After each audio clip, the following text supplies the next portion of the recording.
Oluyimba lw'eggwanga luyimbiddwa ssaawa 5 zennyini era ng'ebitundu byonna biyimbiddwa nga pulezidenti w'eggwanga ayimiridde ku kapeti emmyufu. Ssentebe w'akakiiko k'ebyokulonda Simon Byabakama ayanjulidde pulezidenti eyalondebwa ennaku z'omwezi nga 14 January era Ssaabalamuzi Alphonse Owiny Dolly ayitiddwa n'alayiza omukulembeze w'eggwanga.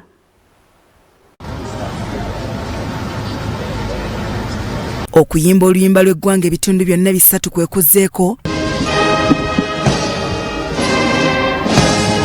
era ng'ayimiridde ku kapeti emmyufu olwo nga ziri ssaawa nga 5 ez'okumakya alambudde ennyiriri z'abasirikale ng'ayimiridde ku mmotoka endala ng'alinnye emabega ne yeegattibwako abasirikale 3 abamuyimiridde emabega.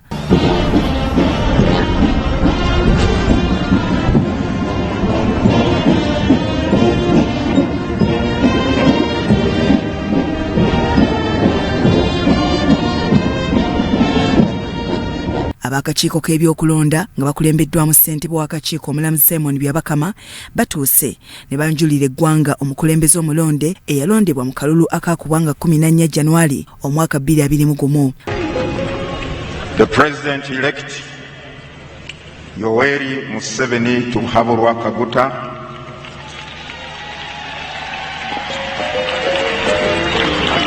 who is accompanied by Mama Janet Museveni. Omulamuzi Byabakama abadde n'omumyuka we era ayogedde ku biseera ebikalubo mwe baategekera akalulu.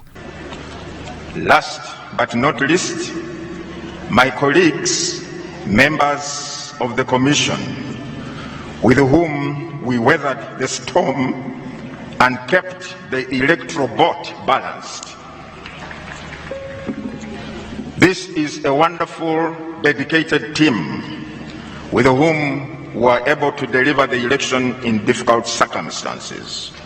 Museveni ayitiddwa era awerekeddwako mukyala we nga bakoze akasinze okumpoomera ataddewo omukono ne balyoka batambula okutuuka ku kituuti omwami we wakubidde ebirayiro ebimufuula omukulembeze w'eggwanga lino Uganda. Omulamuzi Byabakama ayise Ssaabalamuzi Alphonse Owiny Dolly okulayisa omukulembeze w'eggwanga gw'ayanjulidde eggwanga.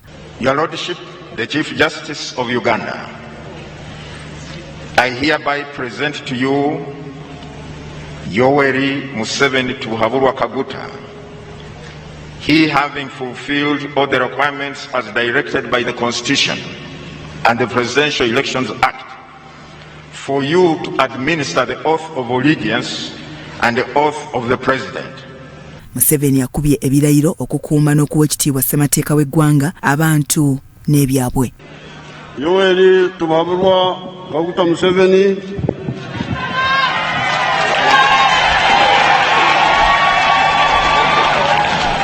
swear in the name of the Almighty God that I will be faithful and bear the true allegiance to the Republic of Uganda, and that I will preserve, protect and defend the Constitution. So help me God. Aweereddwa ebigendera ku bukulembeze bw'eggwanga okuli bendera y'eggwanga ey'obwa President, engabo ey'abamagye ne ssemateeka ku ssaawa 5:39 era ndese bimukwasibwa olwo nate n'enjolekera okusaka ebirala.